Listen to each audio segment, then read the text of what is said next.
بسم اللہ الرحمن الرحیم۔ السلام علیکم ورحمۃ اللہ وبرکاتہ۔ حضرت اسما رضی اللہ تعالی عنہا بنت یزید انصاری صحابیہ حضور اکرم صلی اللہ علیہ وسلم کی خدمت میں حاضر ہوئیں اور عرض کیا، یا رسول اللہ صلی اللہ علیہ وسلم، میرے ماں باپ آپ پر قربان، میں مسلمان عورتوں کی طرف سے بطور قاصد حضور کی خدمت میں حاضر ہوئی ہوں۔ بے شک آپ کو اللہ جل شانہ نے مرد اور عورت دونوں کی طرف نبی بنا کر بھیجا، اسی لیے ہم عورتوں کی جماعت آپ پر ایمان لائی اور اللہ پر ایمان لائی۔ لیکن ہم عورتوں کی جماعت مکانوں میں گھری رہتی ہے، پردوں میں بند رہتی ہے، مردوں کے گھروں میں گری رہتی ہے اور مردوں کی خواہشیں ہم سے پوری کی جاتی ہیں۔ ہم ان کی اولاد کو پیٹ میں اٹھائے رہتے ہیں اور ان سب باتوں کے باوجود مرد بہت سے ثواب کے کاموں میں ہم سے بڑے رہتے ہیں، یعنی جمعے میں شریک ہوتے ہیں، جماعت کی نمازوں میں شریک ہوتے ہیں، بیماروں کی عیادت کرتے ہیں، جنازوں میں شریک کرتے ہیں، حج پر حج کرتے رہتے ہیں اور ان سب سے بڑھ کر جہاد کرتے ہیں۔ اور حج اور عمرہ کے لیے یا جہاد کے لیے جاتے ہیں تو ہم عورتیں ان کے بچوں کی، ان کے گھروں کی حفاظت کرتی ہیں، ان کے لیے کپڑا بنتی ہیں، ان کی اولاد کو پالتی ہیں۔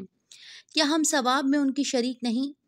حضور اکرم صلی اللہ علیہ وسلم نے یہ سن کر صحابہ رضی اللہ تعالیٰ عنہوں کی طرف متوجہ ہوئے اور ارشاد فرمایا کہ تم نے دین کے بارے میں اس عورت سے بہتر سوال کرنے والی کوئی سنی ہوگی؟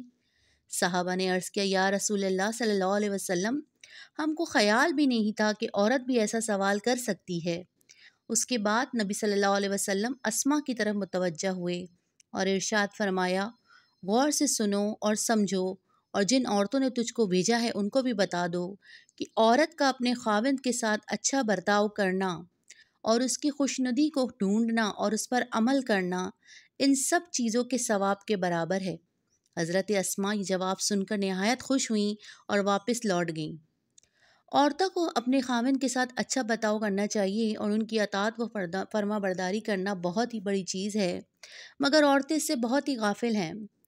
ایک مرتبہ نبی کریم صلی اللہ علیہ وسلم کی خدمت میں صحابہ نے عرض کیا کہ اجمی لوگ اپنے بادشاہوں اور مسارداروں کو سجدہ کرتے ہیں، آپ اس کے زیادہ مستحق ہیں کہ ہم آپ کو سجدہ کیا کریں؟ حضور صلی اللہ علیہ وسلم نے منع فرمایا اور ارشاد فرمایا کہ اگر میں اللہ کے سوا کسی کو سجدہ کا حکم کرتا تو عورتوں کو حکم کرتا کہ اپنے خاوندوں کو سجدہ کیا کریں۔ پھر حضور صلی اللہ علیہ وسلم نے فرمایا، اس ذات کی قسم جس کے قبضے میں میری جان ہے کہ عورت اپنے رب کا حق اس وقت تک ادا نہیں کر سکتی جب تک کہ خاوند کا حق ادا نہ کرے۔ ایک حدیث میں آیا کہ ایک اونٹ آیا اور حضور کو سجدہ کیا۔ صحابہ نے عرض کیا، جب یہ جانور آپ کو سجدہ کرتا ہے تو ہم تو اس سے زیادہ مستحق ہیں۔ تو حضور نے منع فرما دیا اور ارشاد فرمایا، اگر حکم ہوتا تو عورت اپنے خاوند کو سجدہ کرتی۔ ایک حدیث میں آیا ہے کہ جو عورت ایسی حالت میں مرے کہ اس کا خاوند اس سے راضی ہو جائے تو وہ جنت میں جائے گی۔ ایک حدیث میں آیا ہے کہ اگر عورت خاوند سے ناراض ہو کر علیحدہ رات گزارتی ہے تو فرشتے اس پر لعنت کرتے رہتے ہیں۔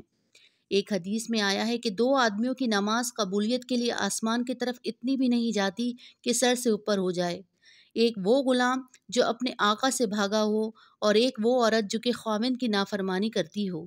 اللہ اکبر۔ اللہ تعالی ہم سب کو نبی کریم صلی اللہ علیہ وسلم کے حکموں پر، ان کی سنتوں پر، ان کی باتوں پر عمل کرنے والا بنائے، اور ہم عورتوں کو اللہ تعالی اپنے خاوند کا فرما بردار بنائے، اس کی اطاعت کرنے والا بنائے۔ آمین ثم آمین، واللہ اعلم بالصواب۔ جزاک اللہ۔